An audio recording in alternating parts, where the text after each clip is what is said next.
कोणीय अनुपात में क्या होता है कि जो कोण समकोण होता है उसमें आप जानते हैं कि पहले आपने देखा कि एक आधार होता है, एक लंब होता है, एक कर्ण होता है। लेकिन इसमें क्या होता है कि मान लो आपको कर्ण दिया है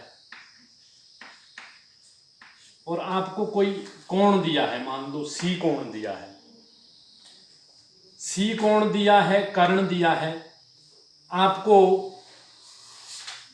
और साथ में ऊंचाई ये BC दी है, BC भुजा दी है, ये दी है। तो BC भुजा दी है लेकिन AB नहीं दी है। तो AB भुजा को ज्ञात करने के लिए आपको कर्ण और इस भुजा BC भुजा का सहारा लेना पड़ेगा। लेकिन यहां पर देखिए कोण C दिया है, C कोण दिया है, C कोण दिया है लेकिन ये A कोण नहीं दिया है। तो आधार हम पहले कहते थे कि भी आधार ये सामने वाला आधार होता है, ऐसा नहीं है। आधार किसको मानेंगे? संलग्न भुजा, कोण के साथ वाली जो भुजा है उसे संलग्न भुजा, उसको कोण, अब C कोण की बात की तो C कोण की आधार भुजा BC कहलाई। अब इस C कोण का जो सम्मुख भुजा ये AB हुई, ये C कोण के बेस पर देखा जाए तो ये लंब ये है। कोण C की बात की जाए तो ये लंब है। अगर कोण A की बात की जाए तो संलग्न भुजा AB बनी और सम्मुख भुजा तेरी क्या बनी? BC है कि नहीं? और BC भुजा सम्मुख भुजा है तो लंब BC बना जब हम कोण A की बात करते हैं। जब कोण C की बात करते हैं तो सम्मुख भुजा AB बनती है, संलग्न भुजा इसकी BC आई। मतलब जिस कोण की बात करेंगे, कोण C की बात करेंगे, कोण C लिया है तो इसकी संलग्न भुजा आपकी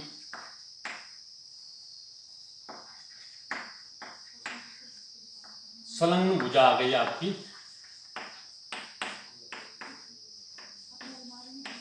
BC।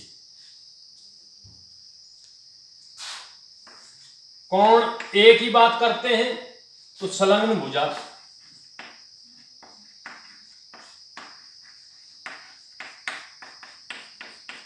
AB।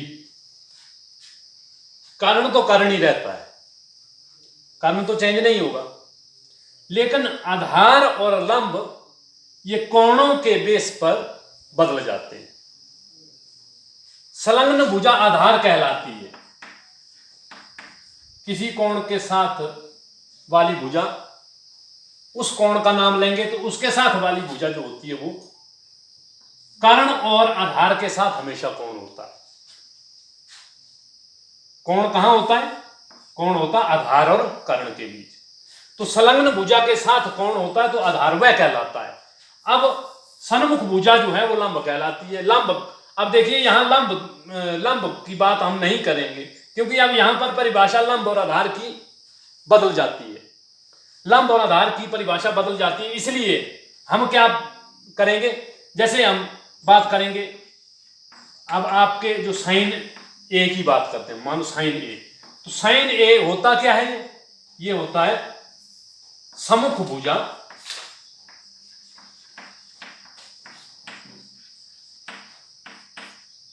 बटा कर्ण, सम्मुख भुजा बटा कर्ण। अब साइन थीटा जो होता है हमेशा, साइन A की बात की हमने, थीटा अर्थात कौन, तो साइन जो होता है वो साइन होता है सम्मुख भुजा बटा कर्ण, सन्मुख भुजा बटा कर्ण। अब A जो है ये आपका कोण यहां पर है, A कोण यहां पर है, तो इसकी अब A कोण यहां है तो इसका आधार AB हुआ और इसका कर्ण AC हुआ, तो सम्मुख भुजा कौन आई? BC। सम्मुख भुजा BC आई तो ये BC बटा क्या होगा? AC, BC बटा AC, BC बटा AC। लेकिन इसी साइन को हम अब साइन C की बात करेंगे, साइन C की बात करेंगे। साइन होता सम्मुख भुजा बटा कर्ण है, लेकिन अब मैंने ये कोण लिया, ये वाला C वाला कोण। अब सी वाला कोण लिया तो अब इसकी संलग्न सी कोण की भुजा कौन है? संलग्न भुजा बीसी। कौन है? बीसी। बीसी जो है वो सी कोण की संलग्न भुजा है और कर्ण तो एसी रहा, लेकिन संलग्न भुजा बदल गई। बदल कैसे गई? ये वही तो है, लेकिन कोण सी की संलग्न भुजा बीसी है और कोण ए की संलग्न भुजा ए बी है। अब ए की बात की थी, सम्मुख भुजा बीसी बनी। अब जब कोण सी की बात करेंगे तो सम्मुख भुजा ए बी बनेगी। तो अभी क्या आएगा? ये फार्मूला तो आपका सम्मुख भुजा बटा करनी है, लेकिन सम्मुख भुजा अब क्या हो गई? अब आपकी हो गई ए बी बटा ए सी। इसी तरह जितने भी हमारे sine, cos, tan, cot, cosecant त्रिकोणमितीय अनुपात हैं, उनको ज्ञात करने के लिए एक बात विशेष ध्यान रखनी है कि हम कोण ए की बात कर रहे हैं या कोण सी की बात कर रहे हैं, हम किस थीटे की बात कर रहे हैं, किस एंगल की बात कर रहे हैं। अगर के हम ए की बात करते हैं तो इसकी सन्मुख भुजा ये है और इसकी संलग्न भुजा ये है। अब जब हम कोण सी की बात करते हैं तो सन्मुख भुजा ये नहीं रही, ये हो गई। अब कोण सी की बात है, सी के साथ जो संलग्न भुजा है वो बीसी है, तो बीसी संलग्न भुजा, संलग्न मतलब साथ वाली भुजा, साथ वाली भुजा बीसी है तो सन्मुख भुजा इसके सामने वाली ए बी आ गई। तो अब हम दूसरे त्रिकोणमितीय अनुपात साइन की बात की, हम कॉस की बात करते हैं। तो कॉस इसी तरह कॉस ए आया आपका, कॉस ए होता है अब कोण ए। अब मैं यहां सन्मुख भुजा यहां कहा मैंने सन्मुख भुजा बटा कर्ण। अब किसकी सन्मुख भुजा? कोण ए की सन्मुख भुजा, कोण ए की सन्मुख भुजा। यहां कोण सी की सन्मुख भुजा। अब यहां पर कोण कॉस ए है, कॉस ए होता है संलग्न भुजा बटा कर्ण। ये संलग्न भुजा होता है, संलग्न मतलब आधार, जिसको आधार कोण का आधार। अब ए कोण का आधार कौन है? ए बी, संलग्न भुजा। तो इसको संलग्न भुजा, संलग्न भुजा, संलग्न भुजा बटा कर्ण। अब कॉस ए की संलग्न भुजा आ गई आपकी ए बी। ए कोण की बात की तो इसकी संलग्न भुजा लेंगे। अब देखिए, अब कोण ए की संलग्न भुजा। अब ये कॉस सी की बात करें तो कॉस सी की संलग्न भुजा कौन आई? बी सी, कोण सी की संलग्न भुजा।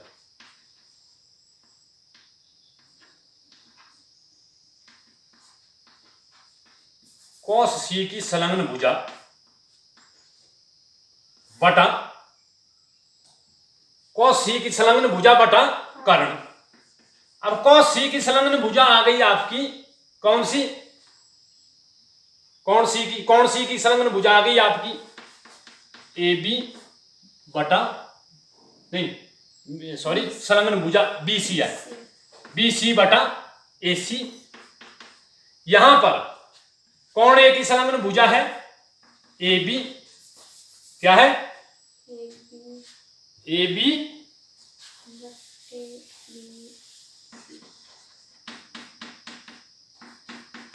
ए बी बटा ए सी। ठीक है। इसके पश्चात हम बात करेंगे टेन की। टेन ए ले लो चाहे टेन सी ले लो।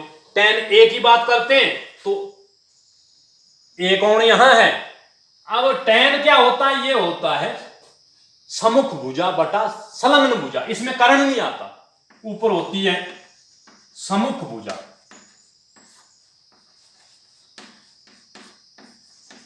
कोण ए की होगी तो कोण ए की, सम्मुख भुजा कोण ए की और संलग्न भुजा कोण ए। सम्मुख भुजा आ गई आपकी बीसी और संलग्न भुजा आ गई ए बी। ठीक है, ये tan थीटा आ गया, मतलब tan ए आ गया। tan सी करूं मैं, अब वही फार्मूला तो यही होगा, कौन, सन्मुख भुजा बटा संलग्न। पर tan सी हुआ तो tan सी की संलग्न सम्मुख भुजा, tan सी की सम्मुख भुजा आ गई ए बी बटा बी सी। सन्मुख भुजा बटा संलग्न भुजा। अब जो सम्मुख भुजा है, जिस कोण का नाम लिया सम्मुख भुजा, उसका एक प्रकार का लंब भी होता है और लंब बटा आधार बोल सकते हैं। पहले हम ये लंब और आधार में ही लेते थे इनको, मतलब जिस कोण की बात करें उसके साथ वाली भुजा उसका आधार होता है और उसकी सम्मुख भुजा उसका लंब कहलाता है। आकृति टेढ़ी मेढ़ी नजर आती, मान लो कोण सी की बात करें तो आकृति ऐसी नजर आए तो आप बोलेंगे कि ये ए बी जो है ये आधार लग रहा है और लंब कैसे हुआ।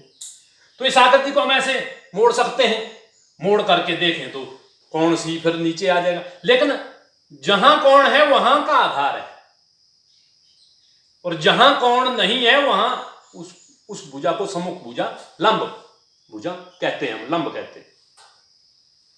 इसी तरह आपके पास और भी त्रिकोणमितीय अनुपात हैं। कौन से? tan के बाद आपका आता है कॉट, कॉट ए। अब ये कॉट उल्टा होता है tan का, संलग्न भुजा ऊपर और सम्मुख भुजा नीचे। संलग्न भुजा, कोण ए और सम्मुख भुजा।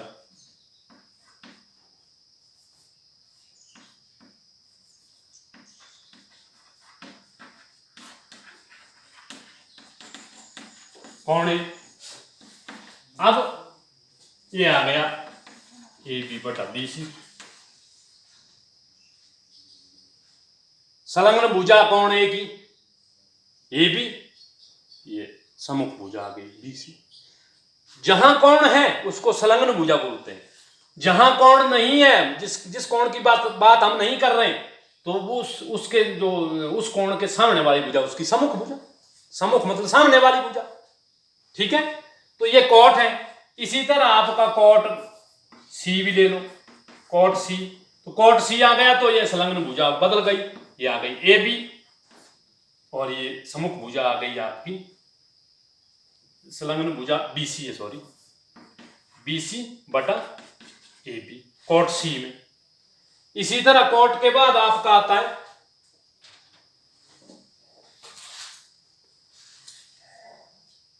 Secant A. सीकेंट होता है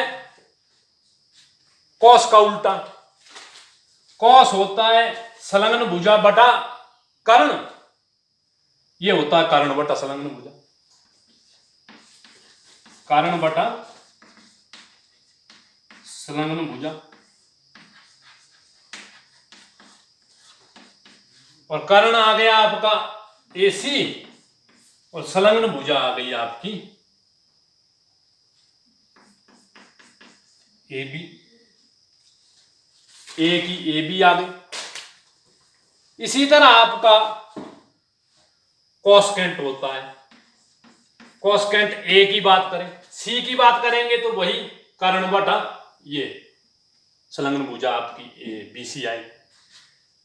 कॉसकेंट होता है साइन का उल्टा, साइन होता है सम्मुख भुजा बटा कर्ण और ये होता है कर्ण बटा सम्मुख भुजा।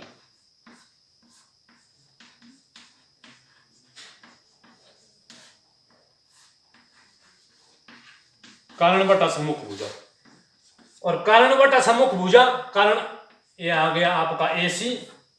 अब कॉसकेंट ए, तो ए वाला कौन है तो संलग्न भुजा ये है, सम्मुख भुजा आपकी बी सी है। ये इस तरह ये त्रिकोणमितीय अनुपात लिखे जाते हैं और इनको इसी तरह याद किया जाता है, इसमें कोई रट्टा नहीं लगता है। ठीक है, कि आप कौन ए की बात पूछिए तो इस भुजा को ले लें आप सीधा। कौन सी की बात पूछिए, कौन सी की बात पूछिए तो आप इसी को लंब मान के और इसको कर्ण मान के चल पड़े। इस तरह से नहीं होता। तो इसको ध्यान से समझना और करना है। आगे भी आपको इसी तरह से सीक्वेंस वाइज